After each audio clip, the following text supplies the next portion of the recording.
wait for a couple of, just the timing issue, it's the rush hour and the parking space is really bad. Tough competition from the non-exhibition going just next door.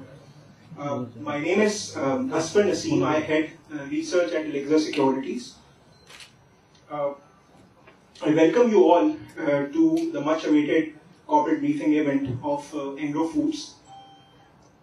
I'll just introduce our guest to you. Mr. Afnan is the CEO of Engro Foods. Next to him is Mr. Imran Anwer. He is the CFO of Engro Foods. Mr. Junaid Iqbal, who is the CEO of Elixir Securities, is sitting right next to him. Mr. Bilal Athar is our Director Equities at Elixir Securities. The format of today's event is going to be much similar to what we have been doing in the past. It is going to be a brief presentation by Mr. Imran Anwer, followed by a Q&A session. Engro Foods, as we all know, is the fastest growing large cap stock listed at the Karachi Stock Exchange. The company has been doing tremendously well in the recent past. Tremendous growth in sales, just 7 years old, and it is roughly half the size of Nestle. It is a company which gives you a perfect play on all the positives that we have in Pakistan, a very young and growing population, and rising income levels. I would like to call upon Mr. Bilal Athar to give a brief welcome note, and following which we will move to the presentation of by Mr. Imran Anwer. Assalamualaikum, thank you for coming. Idea is for all these corporate briefings, हम कोई भी चीज़ बात खरीदने जाते हैं, bikes तो उसमें तो बहुत ज़्यादा हम चीज़ें देखते हैं, स्टॉक्स लेने के लिए जब हम जाएं तो उसमें कोई भी इसकी बैलेंस शीट को देखने की कोशिश नहीं करता, So idea is to get more and more about the stocks, और इसमें बहुत से individuals high clients भी होते हैं, वो चीज़ों को बहुत ज़्यादा उसमें देखते नहीं हैं. So this is the third briefing we have now, and I would like now Mr. Imran Anwer to come and yes, thank you. Okay, Ji. So thank you for coming, and Junaid Saab, Bilal as well. Thank you for organizing this event and giving us the opportunity to present Engro Foods. आवाज आ रही है? I'm not sure. Yeah. Okay, Ji.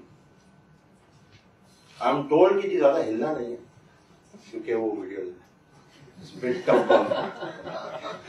It's a bit tough for me, but I'll try. So, Engro Foods, elevating consumer delight worldwide. This is a vision that we crafted in 2005. Jab we had nothing but a bunch of people who were aiming for something bigger in life. At that time, when we crafted this vision and shared with a lot of investors, there were few smiles as well.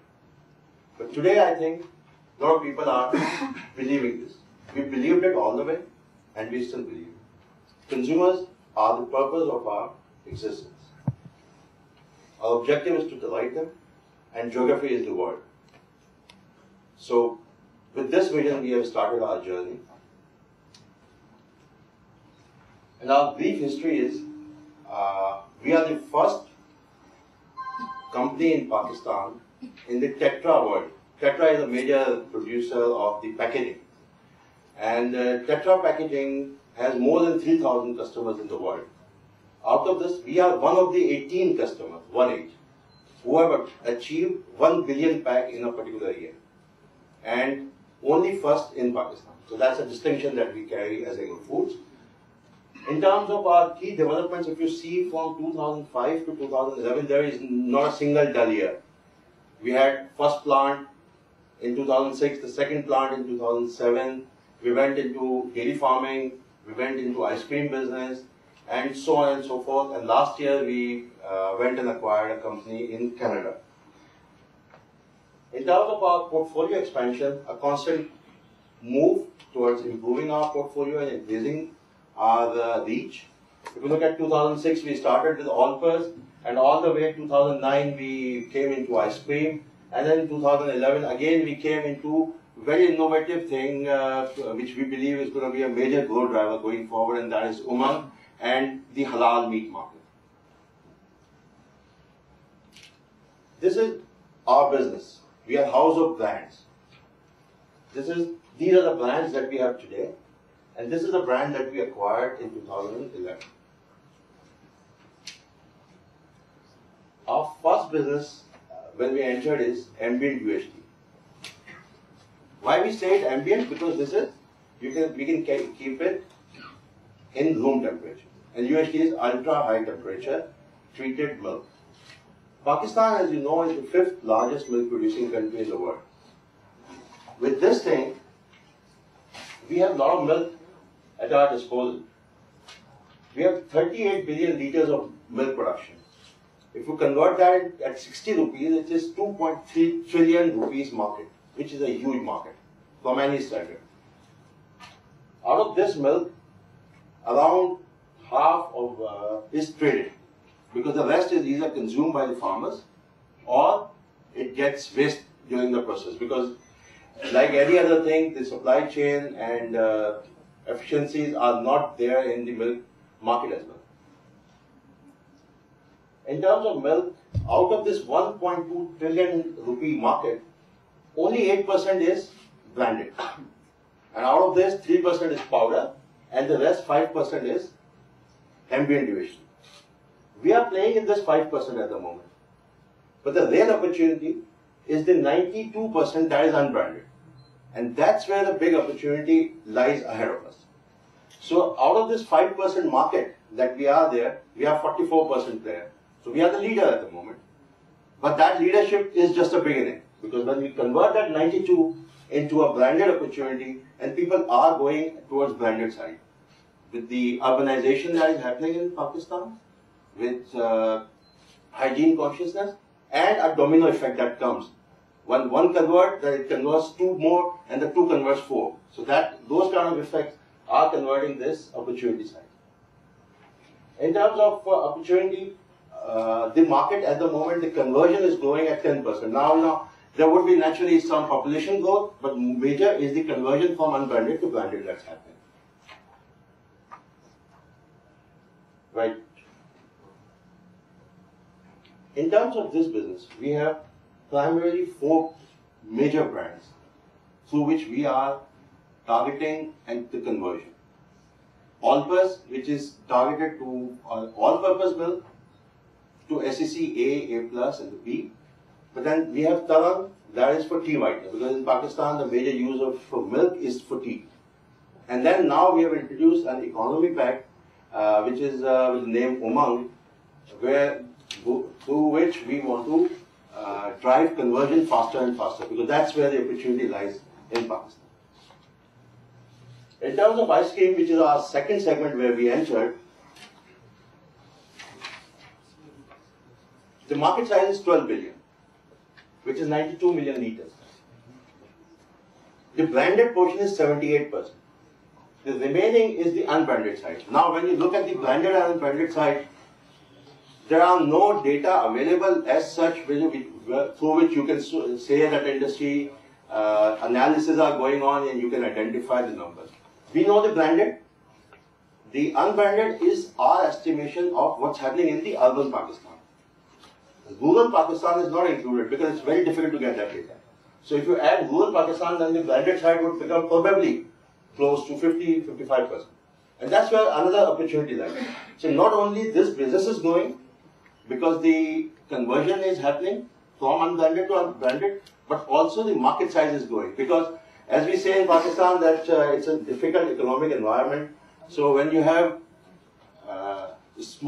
major happiness are not available, people move to small happiness. As Safar always used to say, कि अगर लोग घूमने नहीं जाएंगे तो ice cream तो खाएंगे. So this particular thing we are witnessing it. We launched in 2009, and within 3 years, alhamdulillah, we have achieved 24% market share. Walls is clearly the market leader even today, but we are clearly number 2. The branded market is growing at 11% volume-wise.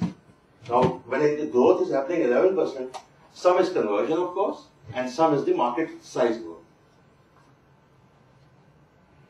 Alright, now if you look at Engro or more, we are 24% of the market. But in terms of our geographical spread, we are only in 40% of the shops where Walls is. So we have the opportunity to slowly and gradually come to almost all the shops where Walls is and increase our market share. So that's the opportunity that lies ahead of us. And if you ask me why have we not done it, why we have not completed it, in Pakistan, cold chain takes time. It's not something that you can do overnight. In introducing 20,000 freezers in the market was a difficult task doing it in 3 years. Going to the level where Walls is today will take definitely a few years. But this is where the opportunity is. Go forward. The third business segment that Engro Foods operate is halal. Now halal meat, we started our journey in 2011. And that's our global footprint. We acquired a company in Canada. If you look at halal, you must have read that halal is the fastest growing economy in the world. Everything is converting into halal. From banking to meat, to lipstick, to shoes. A lot of things are halal. Like most of things are halal. I never realized that cheese would be halal and halal. But I just came to know that cheese is also halal. Toothpaste. And toothpaste too. So there are a lot of things halal. We are operating in the halal food industry, so nothing to do with lipstick or toothpaste. The size is 632 billion US dollars. Out of which, if you look at the meat side, out of food, 632 meat is $253 billion, which is 40% of the pie. North America alone is $3.2 billion. The rest goes to all the Middle East, Malaysia, and all other places. If you look at North America, again, the branded, it is the same kind of story that you have in Pakistan, where the branded is always small and the unbranded side is very high. Because in North America, even today, people are buying from, when it comes to Muslims, they are buying from mom and pop shops. The convenience factor is not yet there because they don't have choices. But now, with Al-Safa coming in, they will have major choices that will come, and we believe that this conversion will again also start and grow dramatically. If you look at our footprint of what we have done in North America, okay, a couple of things, that the acquisition is $5 million, but this is nothing new for you guys. I think you guys know this already. And also that Engro Foods Canada numbers are not included in Engro Foods because it is owned by Engro Corp. So the numbers are in Engro Corp. But we are trying to get approval from regulators. Hopefully within a year we will get the approval and move it to Engro Foods. When we bought the company, this is how we look like. Today, this is how we look like. If you go to Walmart in Canada, we are available. If you go to Sobeys, Loblaws, we are available. And that's the distinction that this brand carries. We're coming into new categories in April and May, with rice and paratha in North America. So then we are expanding the footprint in North America. Now, a lot of time a question is asked, when the opportunity is so big, we are just 4% of the market, 5% of the market, the conversion opportunity is so big, why there is no competition? Why a lot of people are not coming in and competing with us? And why there is only Nestle or Engro Foods in Pakistan? Why there were people who are not competing in the world with us? And that's the question we're trying to answer you, but not directly. I'll explain to you what we are doing, and then leave it to you guys why competition is not coming. I think you can draw your own conclusions. So I'll leave it to you. We have 3 strategic pillars on which this whole building has been laid. One is our winning team. I'll talk about it later. The second is our integrated value chain. Because in Pakistan, from collecting milk to distributing milk, it's a long journey. And it happens daily. And the bad part of our business is that cows do not take any break. So our business do not take any break. It's 24/7, 365 days a week, a year. So I'll just show you a little video about our value chain and then explain to you further.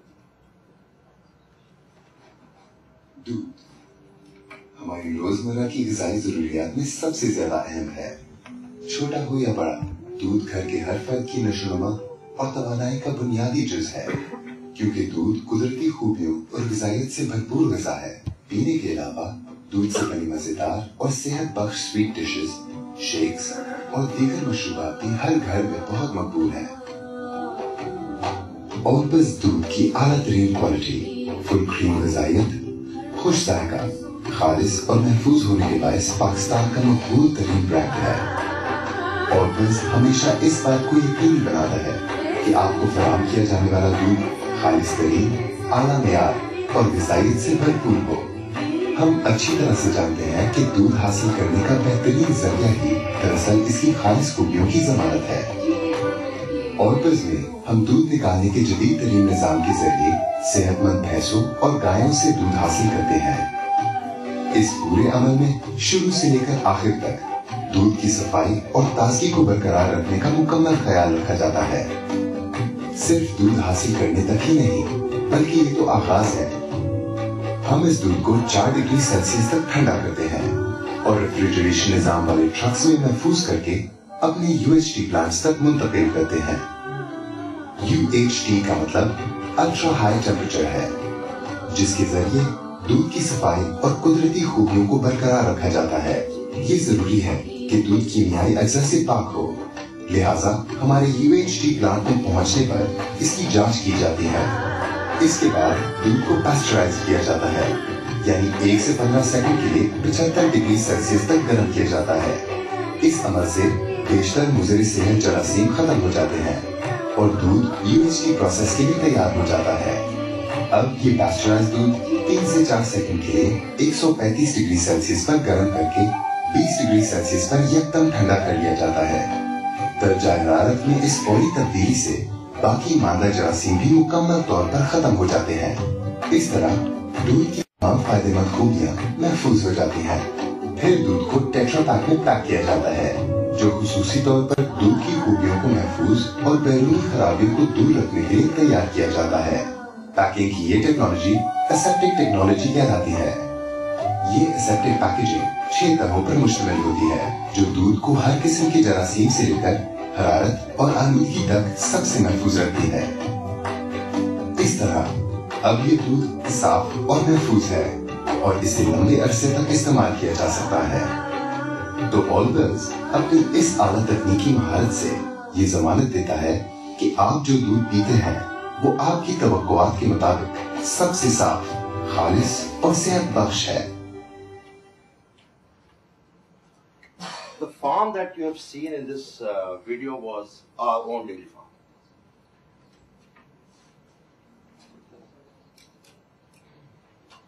Our supply chain, we produce and supply more than 500 million liters of ice cream and dairy products on an annual basis. The process is a daily process. It starts every morning and evening, 2 times a day, because the milk is collected 2 times a day. Farmer comes to village milk collection centers. There are a lot of contractors, dodis, other farmers who come directly, and then they give the milk to our own shops. We have more than 900 shops at the moment in rural Pakistan, from where we collect on a daily basis 2 times a day. They come and give it to us. At that point in time, we check the quality of that milk. So the quality is ensured there. Then in more than 250 vehicles, it gets transported, and these are vehicles which can maintain the temperature. There are insulated tanks mounted on this. We move this to 20 dispatch points. There again, few more people come and give the milk. Then we move it to plant. 2 plants we have in Pakistan. One is in Sakhar and another one is in Sahiwal. There a few more people come and give the milk. And that's how we collect the entire milk. And then the Engro farm that we own, which represents 3% of our milk collection. So at the moment it's a small number, but we have all the intention to grow, inshallah. That also comes into one of the plants. And that's how we move the entire cycle. And then from there 2 plants, we move it to the distributors. There are 300 plus distributors in Pakistan for UHT. There are more than 7 distributors for ice cream, and there are direct distribution models we operate in Lahore and in Pindi, where we go to 5,000 shops directly. So this will tell you how extensive the work is, and this work is carried out 2 times a day, on a 365 days in a year. So that will just give you a synopsis of our value chain. The second pillar that we have is the consumer insight and the household brands. From inception till today, till 2011, we have invested more than 6 billion rupees on our brands. And as Faraz was saying, Asfar was saying that, you know, for an FMCG company, brand should not be treated as an expense. I love this, but accounting standards don't allow us. Otherwise, you know, our numbers will look very different. But this is really an investment. I mean, because the brands that you create live longer than the humans. Probably I'll go. Others will go who have created the brands, but the brand will stay. And that's where it is a genuine investment. In terms of our brands, if you see, our team has created brands that cut across the SEC, the socio-economic class in Pakistan, where you have SEC A, which is at the top of the pyramid, very small in numbers from Pakistan perspective. We sell to them as well. When it comes to SEC C and D, where your rickshawala and your truckwalas are there, we sell to them too. So this is the quality of our brands, that it cut across all SECs, and we are selling to a lot of different people.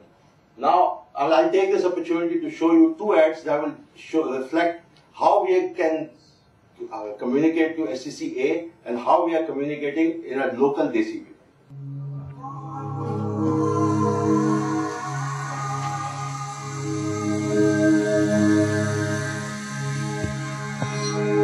दूध में धुला हो आसमां,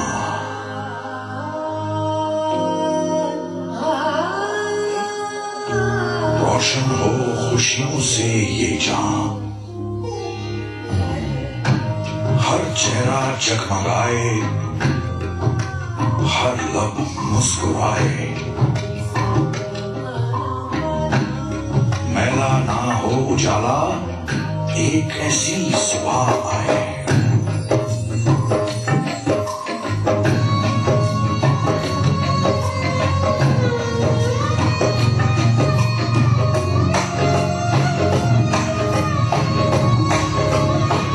थोड़ी सी खुशियां, थोड़ा सा प्यार, हर घर के आंगन में आए बहार।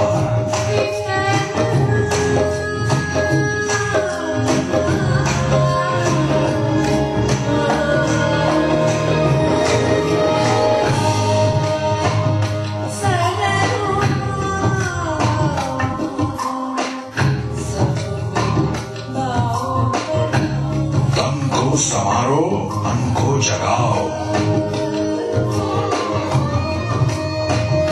खतरा खतरा जीवन का असल लुत्फ पाओ।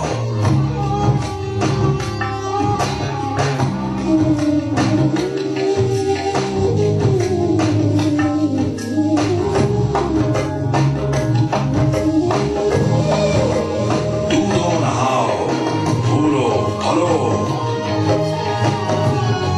दुआ है ये मेरी, ता तुम जियो।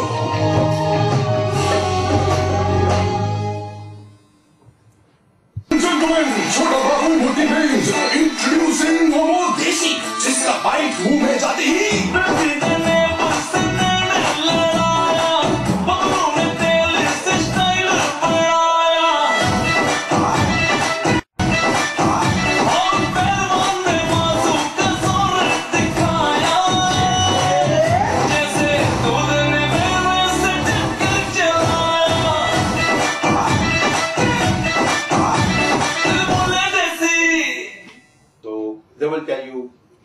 marketing communication that we are doing. Just a reminder, Junaid said, "Yeah, हम देखते रहते हैं TV पे, come on, यार, खत्म करो." But you know, I said, you know, we are a marketing company. At the end of the day, it's very difficult to ignore this. In terms of our team, the third and the foremost and the most important strategic pillar. When this company was formed, a very major concern most of the investors had was that Engro is an engineering enterprise. how is it possible for Engro to actually come into food business and do a good job?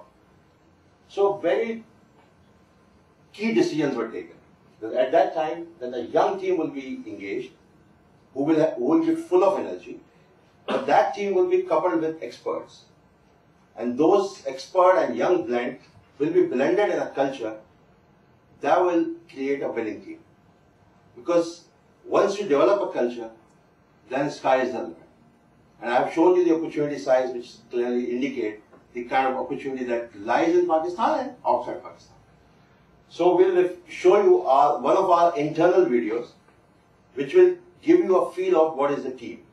Because where I want to take you guys is that why competition is not there. So I want to show you and then leave at you guys to decide why competition is not there. ये कराची है, बहुत ऊंचा और बहुत तेज, आगे से आगे बढ़ता हुआ। इस बढ़ते हुए शहर को रोक रखा है नीले समंदर ने। इसी समंदर पे है एक पावर हाउस। इस पावर हाउस की बिजली पूरे मुल्क में दौड़ती है, सोतों को उठाती है, बैठों को नचाती है। ये बिजली है कुछ मनचलों की, उनकी आंखों, उनकी सांसों, उनकी बातों की बिजली। ये बिजली है EFL। ये बिजली है हम EFL। हम दिल की बोली बोलते हैं, जो कहते हैं वो करते हैं। जब राहें नजर ना आती हों, हम रास्ता नया बनाते हैं। कुछ वक्त की हमको कैद नहीं, लम्हों में सदियां जीते हैं। कभी सुबह बखैर की आहट में, कभी चाय की बढ़ती चाहत में। हर घर में हम ही बसते हैं, हम हर महफिल में सजते हैं। जहाँ चलना हो हम दौड़ते हैं, हम सोच से आगे उड़ते हैं। हम अंदर भी, हम बाहर भी, हम शहर में भी, हम गांव में भी। हम नजारों में, हम सपनों में, हम अपनों में, हम EFL।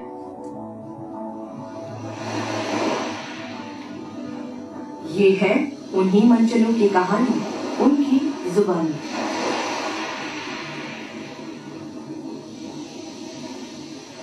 अपन का कंट्री यहाँ खत्म होता है और अपन का वर्ल्ड यहाँ से स्टार्ट होता है। इसीलिए अपन सेंटर में बैठा है। कंट्री भी अपना, वर्ल्ड भी अपना।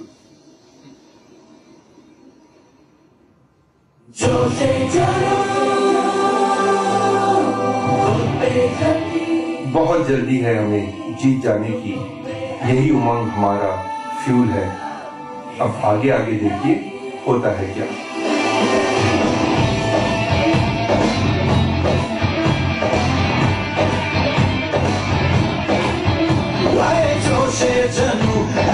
अपना यकीन जो तुम में है दम, वो किसी में नहीं। चलो आगे चलो, है पाक ज़मीं जो तुम में है दम, वो किसी में नहीं। चलो आगे चलो, है पाक ज़मीं, है जोशे चलो, है अपना यकीन जो तुम में है दम, वो किसी में नहीं।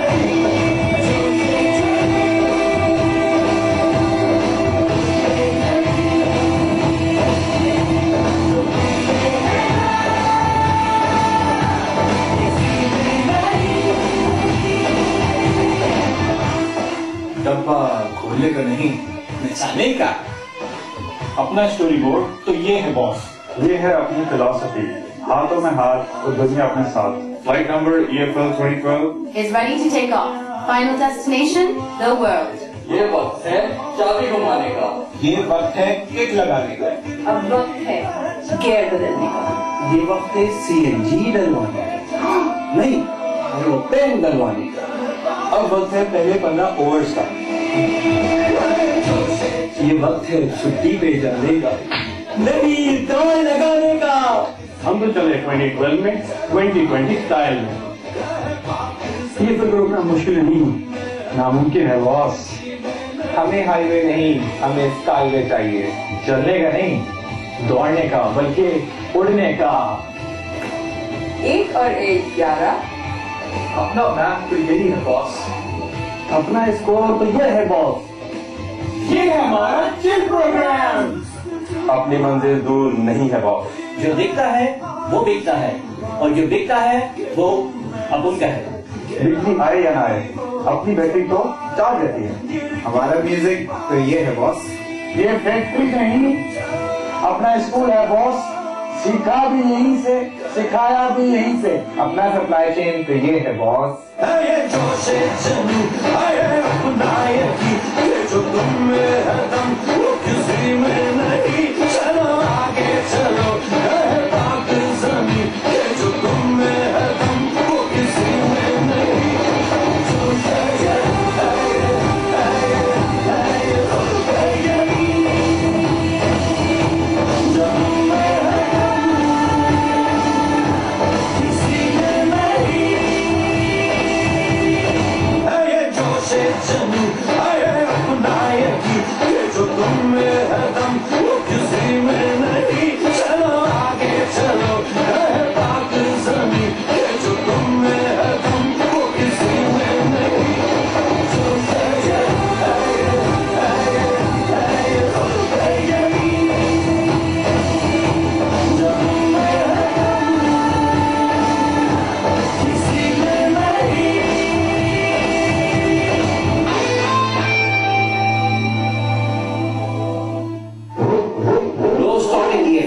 Let's go, EFL. It's time to speed up. Go beyond. We have to beat our targets. Let's accelerate further and further in 2012. The innovation and acceleration and fast speed to market. Let's show the world we are the best. Gear up, EFL. Let's accelerate. Let's make it happen. Let's accelerate. पहले से भी ज़्यादा तेज। Competition, I'll leave it to you guys. Going forward, looking at the financial statements, this is a public information, nothing new for you guys, but just to tell you, we started in 2006 with 1.5 billion and closed the year 5 years later at 30 billion rupees. In 2011, 9% of our sales was from ice cream, and the remaining 91% was from dairy, which is the key segment that we have, and juice is relatively very small in terms of the overall pie at the moment. In terms of PAT, 890 million was the profit after tax for 2011. I want to tell you guys one thing, just as a reminder, that out of this 891, 50 million was the one-time gain that we had because of the sales of rice to Engro Foods. Out of this 890 million, if you look at the breakup, ice cream was losing 400 million, and it was significantly better at 1.3 billion. In terms of ice cream, I'll tell you later.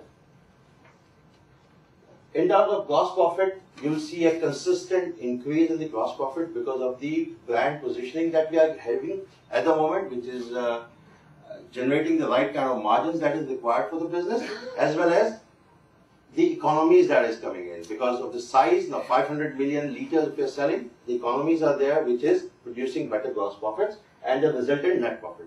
In terms of net profit, we are at 3% of sales. But if you look at dairy and juices, we are at 5%. Now this 5% can be benchmarked with Nestle, and you have the numbers, I don't need to explain to you, and see where the room that we have. We still have the room in that. And in terms of ice cream is diluting the overall picture.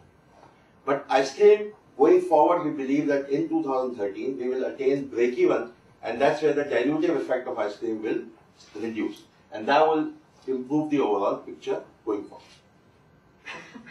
In terms of capital investment, the growth that is coming in requires us to consistently and every year keep increasing our capacities. The very good thing about this business, because when we started Engro Foods and coverage publicly, people used to come and ask us, what is the capacity that we have? Because they were relating it with the chemical business.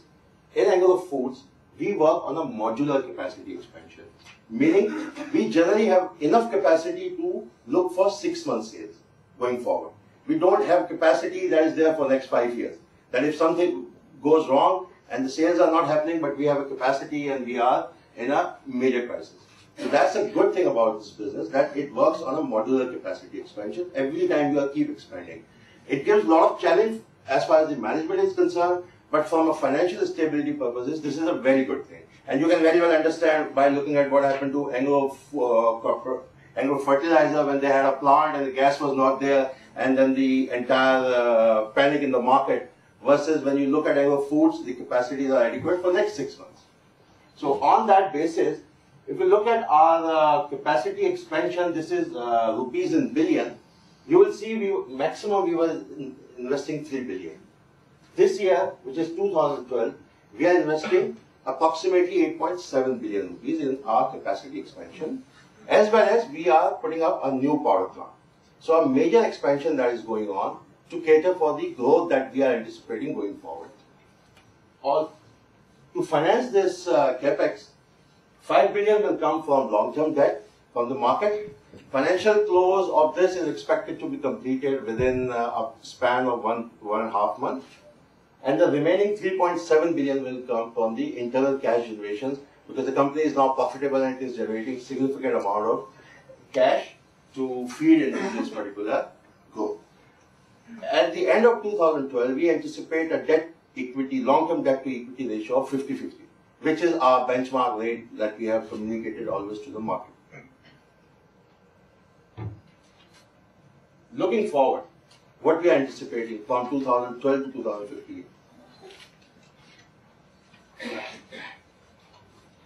We anticipate that the conversion from unprocessed loose milk to branded milk will continue, and that will give us the opportunity to grow forward.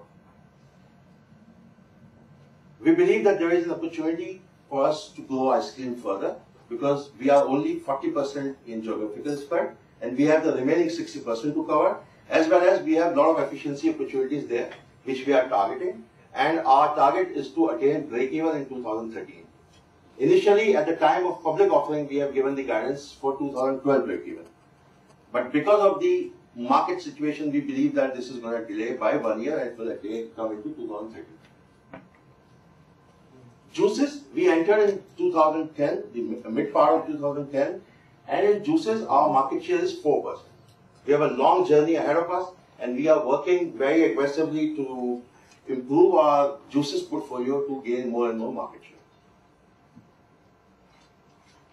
We will continue scaling up our Alsafa operations in Canada, and I have shown you the opportunity size. The opportunity is huge. So we have to continue work on that to attain all the opportunities that are there, to identify and to capture all those opportunities that Pakistan provides. And that will be, hopefully, the new growth platform that the company will. So on that note, thank you very much. Thank you for your patience, and thank you very much. Request whoever has a question, please speak up your name and the institution that you represent, so that everyone knows who the questioner is. In the meantime, while we get our first question from the audience, I would like to ask a question and answer. Basically, your biggest brand in the Engro Foods portfolio is Tarang, if I am not mistaken. And when Engro Food was launched initially in 2006, and we all saw those advertising campaign of All-Purpose, the initial perception was not that Engro is going to be catering to the middle income or the low income classes that Tarang generally targets. So was that an expected growth that you witnessed in Tarang, or was it a surprise? And secondly, you've recently launched Dairy Umang. So how do you compare the results of Dairy? And it is basically, structured, that product format is structured on the same lines. How do you compare the success of Dairy Umang for the first 6 months with the success that you witnessed with Tarang? Because that would give us an idea how big Dairy Umang could be in the future. I think your question. Press the button again and get the answer. Yeah, can get it. Okay. Question that you asked was whether Tarang was an accident or was it planned? I think this was very much planned. And if you ask the organization, actually that is the economic space that Engro Foods positions itself. However, whenever you launch a business which is not your core forte, the easiest thing to do is to go into a category or into a space which most of the market is familiar with, and hence you can actually establish your success platform on a gaining the share. Right? So I think that's where the start of all of us was. On a total basis, if you look at ambient USD, we are selling around 27.5 billion. Okay. And safely more than half is done. Umang is gaining momentum, and just expanding on Umang, because you have very intelligently asked the question to get the indication for future. So let me tell you the market opportunity and leave it to you to decide what we will do. Any guess in how much? Now you can very well understand that these are estimates, because I don't think so anybody in Pakistan can tell you with surety. But it is very much close to 2 billion liters annually. So 4 times what we are doing in the country. That's the kind of opportunity you have. And that's why I'm saying, only 5% is branded, the 92%, then 3% is powder, and the 92% is the opportunity.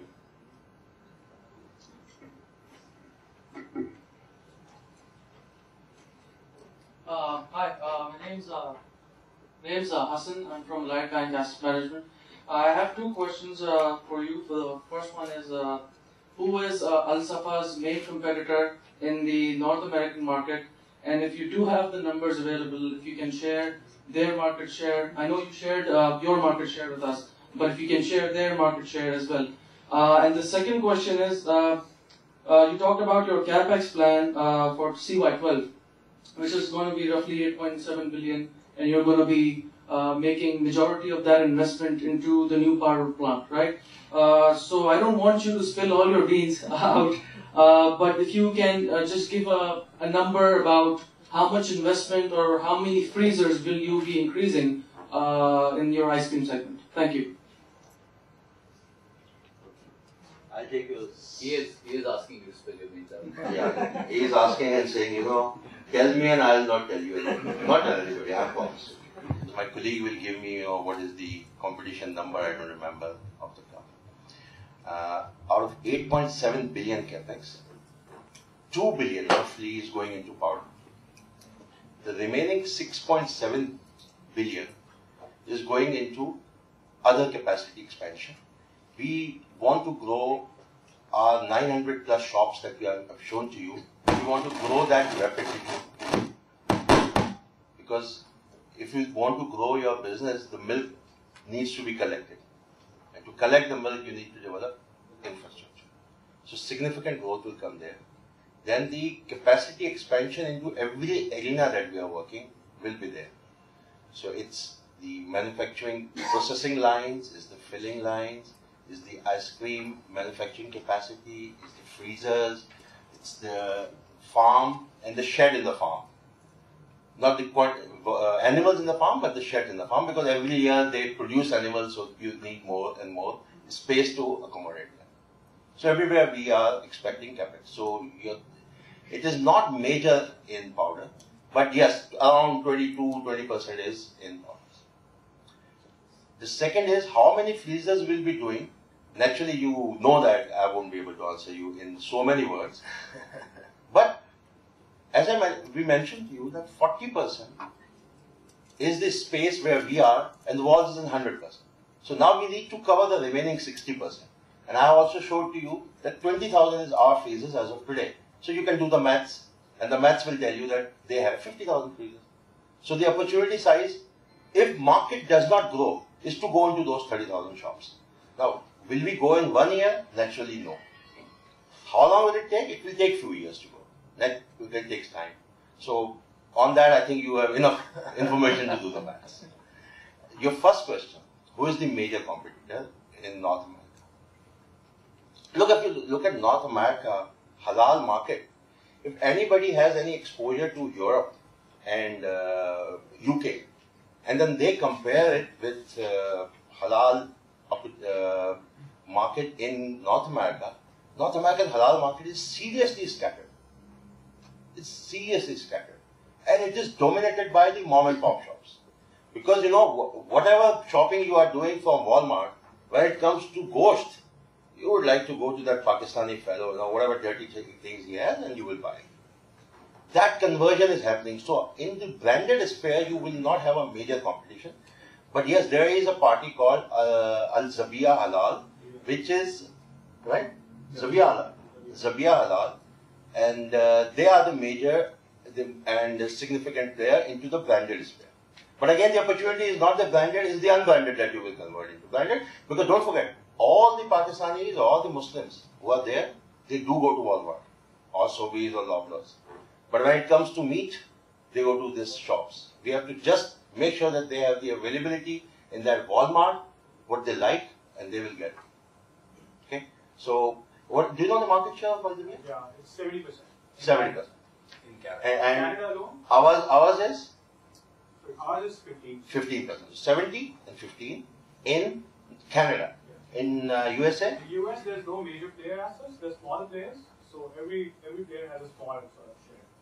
And there are 52 states, so somebody is dominated somewhere and somebody. I think there are about 54 brands, if I'm not mistaken, in the US. So everyone is sharing the pie in a very small way.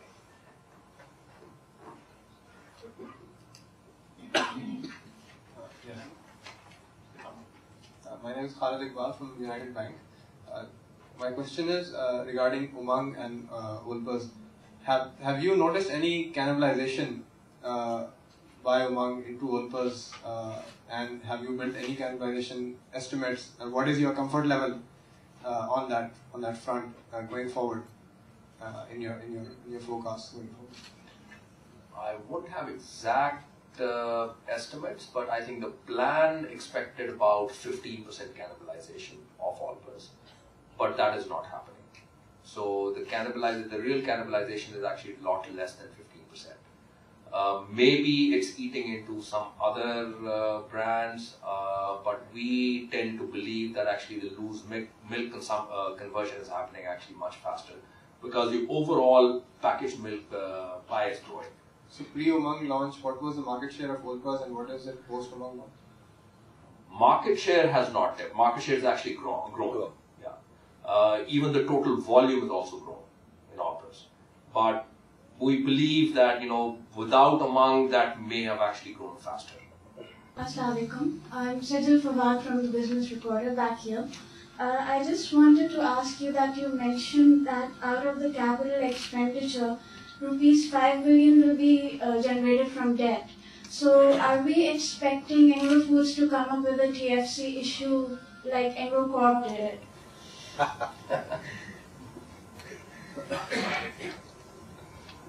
I don't know how will it make any difference to investor. Assuming it will make a difference. At the moment, as we stand today, it's not in my list to lose. But tomorrow, if somebody comes and tells me, hey, there is a TFC at 69 pips, I'll jump into it. So, it's at the moment there is no good economic reason to jump into TFC.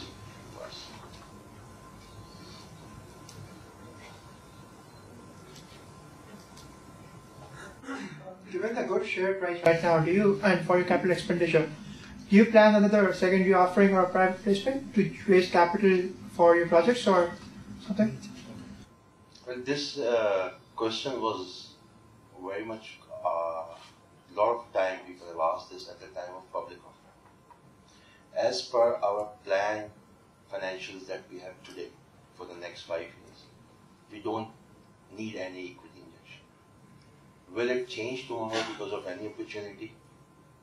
It is very difficult for me to answer with the assurity.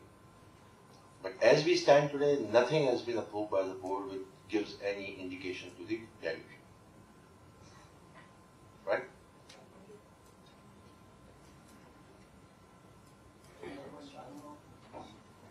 Samadad, you have a Nestle coming out and the news report saying that they're going to invest around $400 million into Pakistan over the next few years. Any idea where the money is going to be going and what will be the impact on your acquisition or capital plans moving forward? Yeah, I mean, it's also public listed, so we do see where the capex is going. A large chunk of that 400 million declared investment is actually going into a powder facility. And that's the public information that Nestle has shared with the public. So we are only quoting them. Having said that, of course, do we know what our competition is doing? We are supposed to know, right? That's what good management is paid for. Otherwise, you will be the one who will be questioning. But having said that, at the moment, naturally I can't share this. आपको अकेले में बता दूँ. My name is Basharat. Specifically, can you describe some of the new products which the company will be planning over the next, say, by the end of 2012? You decide the existing portfolio. Because Nestle has a much bigger product range, so. Well, let me assure you, we will not be launching coffee in 2012. So, I think you got the answer. It's very difficult for us to tell because naturally the way we try to track all our conferences and everything where our competitions are doing, they would also like to do this. So these information go to public is not something that we would like to go to the competition. Having said that, I think we have clearly stated the things that we are doing for the next 3 years horizon, and that is to continuously drive conversion. Whether that conversion comes from new offerings or putting up the new existing things, having discounting, giving it more, that is the strategy. I mean, that is our tactical moves and the strategic moves that we have to do on a day. Let me whet his appetite. Stay tuned for at least one, if not two, very exciting launches within this year.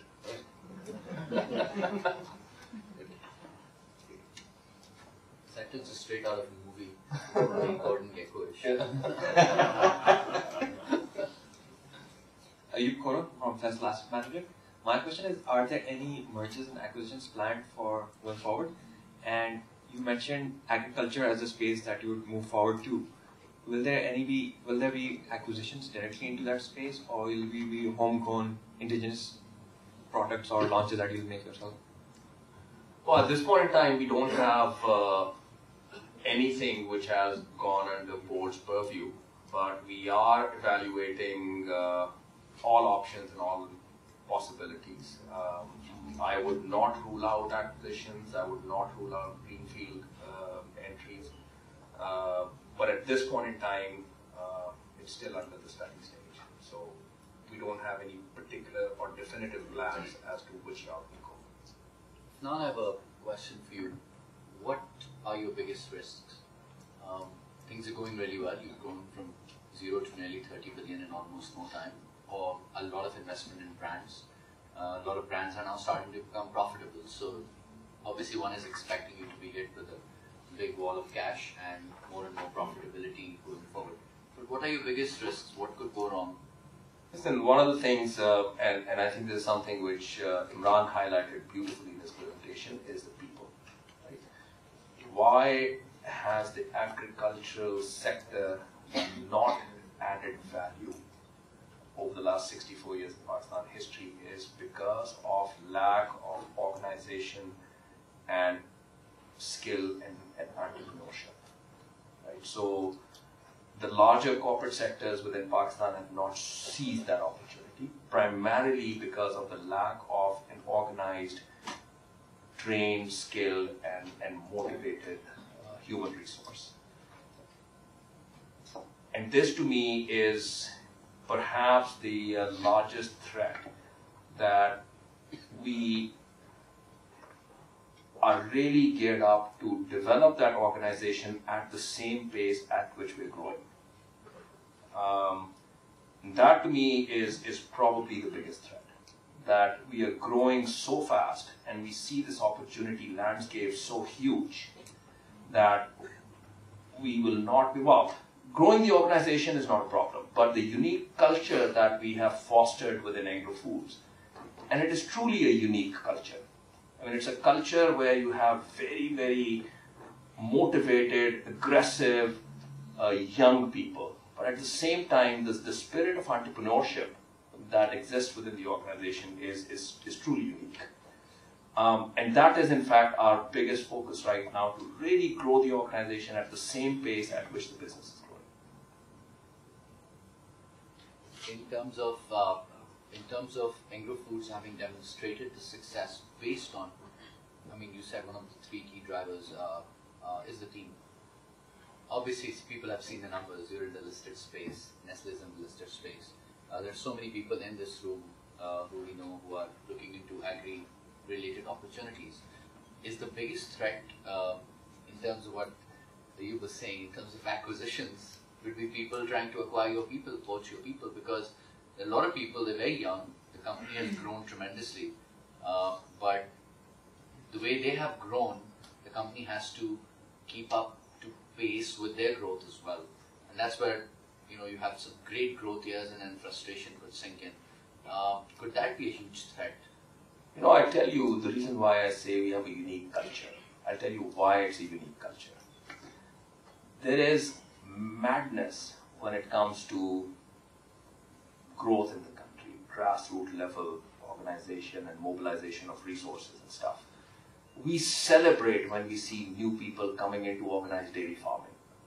We help them, we provide them with feasibilities. We show them our farm to say, okay, this is how modern farming is done. This is how you increase your productivity. We invest in dairy hubs where we try to grow the productivity of a smallhold farmer. Right? When we set up this organization 6 years ago, and Sarfraz, I'm happy that he's sitting here in the front row, one of the key focus was to pick the best talent in the country, no matter where it comes from. Right? And today we have young talent who has joined us straight out of college for the last, in the last 2, 3, 4 years. And now, they're joining, for example, one of our colleagues very recently joined a regional role with a very major multinational in Dubai.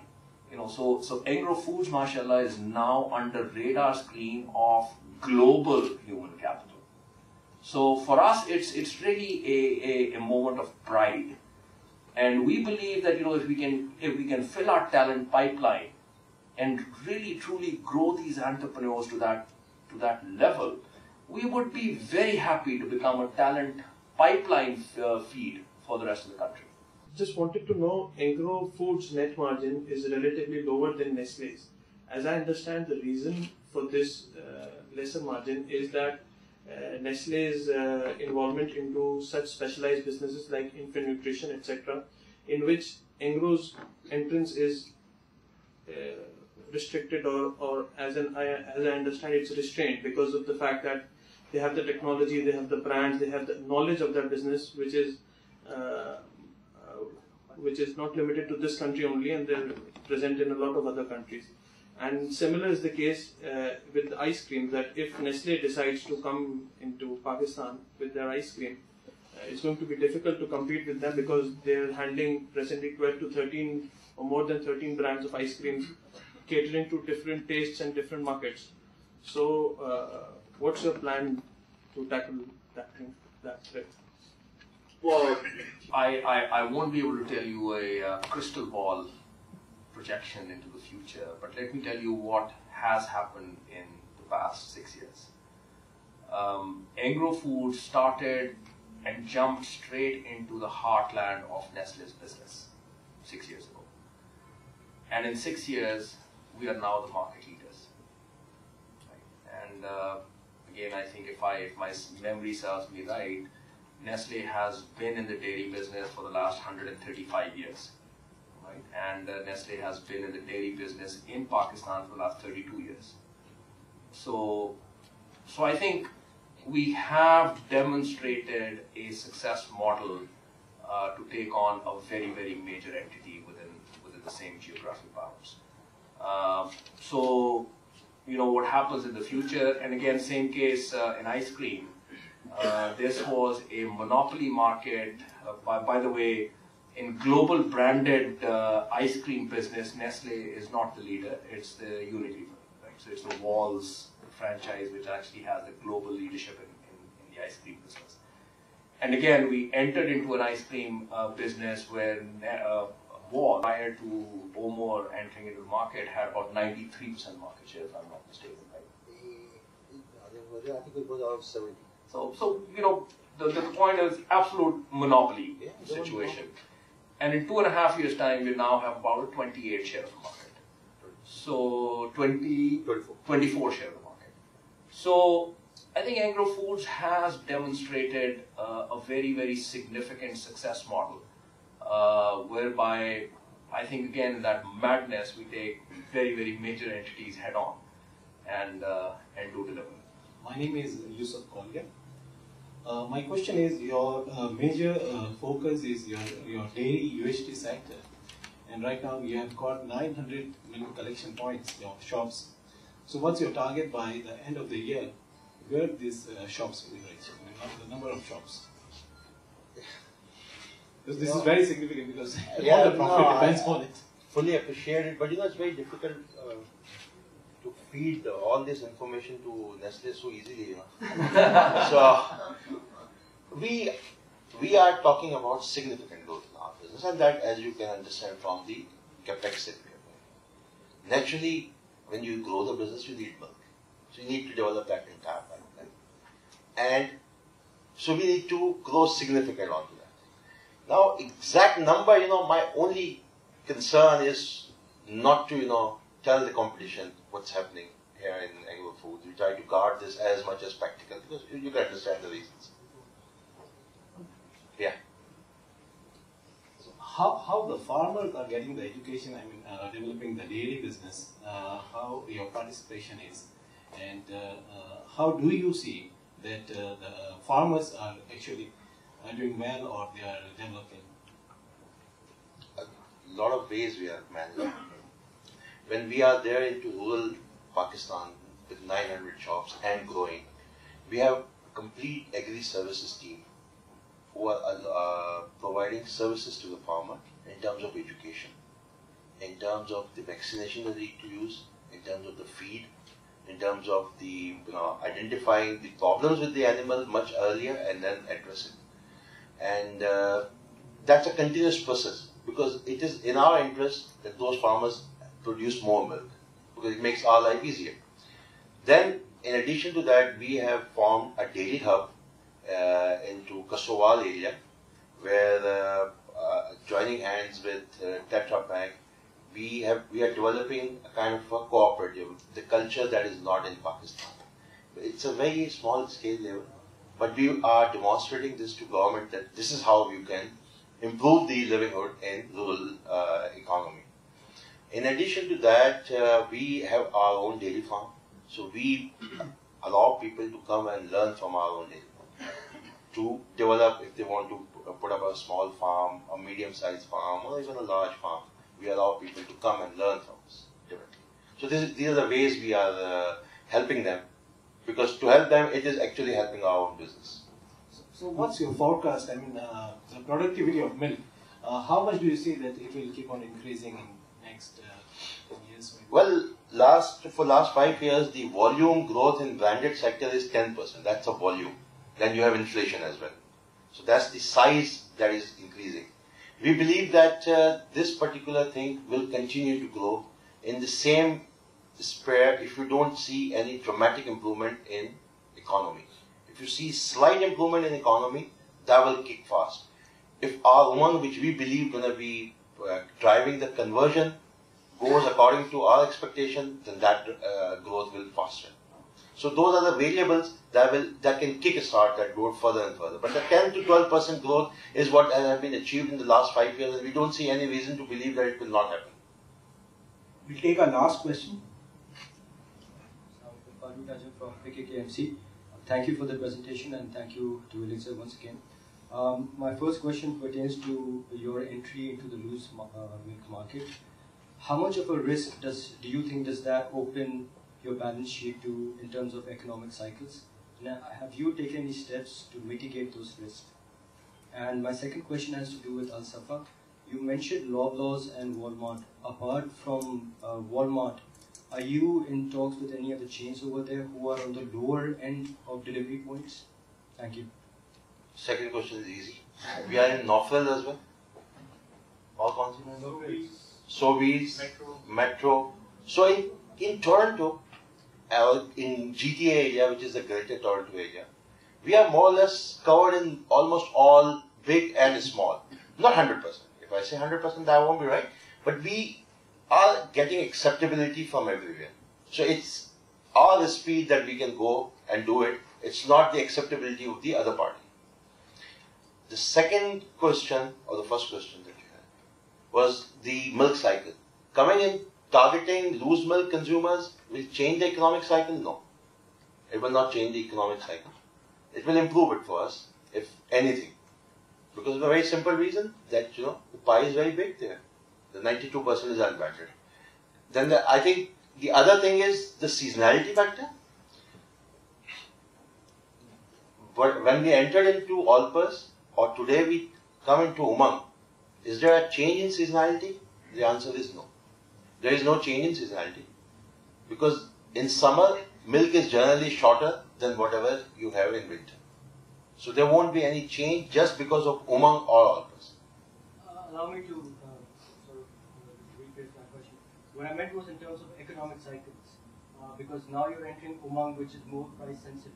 So once you enter that, if there is an economic cycle towards downturn, how will that impact your balance sheet? Have you taken any steps to mitigate risks? Do you know the loose milk price in Karachi? 65, 70. 70. Consensus is 70. We'll go over the demo party. We are selling at 65. Okay. We are already cheaper. So, does it answer your question? I'll talk to you after. So, question seems well addressed, at least for now. I would request Junaid to come up and give a closing note. All the way from asset management companies to DFIs to individual investors. I'd also like to acknowledge Sarfraz Saab, the founding CEO of Engro Foods, is also here. Thank you very much for being here. This corporate briefing has been the third in a new series that Elixir Securities has started. Our first two have been with DSO and the first one with Engro Corp as well. Going forward, we intend to bring more presentations to you, especially from the oil and gas value chain. The purpose really is to connect investors to information. That's really the business we are in. To be able to provide timely information, to be able to provide analysis which matters. We are a full range firm. We provide equities, commodities, money markets, and corporate finance services, and we're looking to see how we can build better relationships with the corporate sector, and as I said, bring more information to you. Thank you very much, Afnan, for taking out time. I know you have a flight to catch. Imran, thank you for the presentation. Subhan, thank you very much for coordinating with us. I'd like to thank Team Elixir for putting the event together. You will find us everywhere with these blue badges. Even if you try to miss us, you won't be able to. And I understand that I stand between you guys and Desi, which is Engro Foods' new ice cream, and which they've graciously brought a freezer for us right here. So you can try their ice cream. Did you bring the milk? You said you were going to bring the flavored milk? Not exactly. Not exactly means no. We are also loosely associated with Engro Foods. We are a company that is held by DH Corp, which is a strategic investor in Engro Corp. Hence, I won't call us and Engro Foods sister concerns or even cousin concerns, but dur ke rishtedar zarur hai. So again, thank you very much for being here, and please join us for tea and refreshments, and for Desi, of course. Thank you.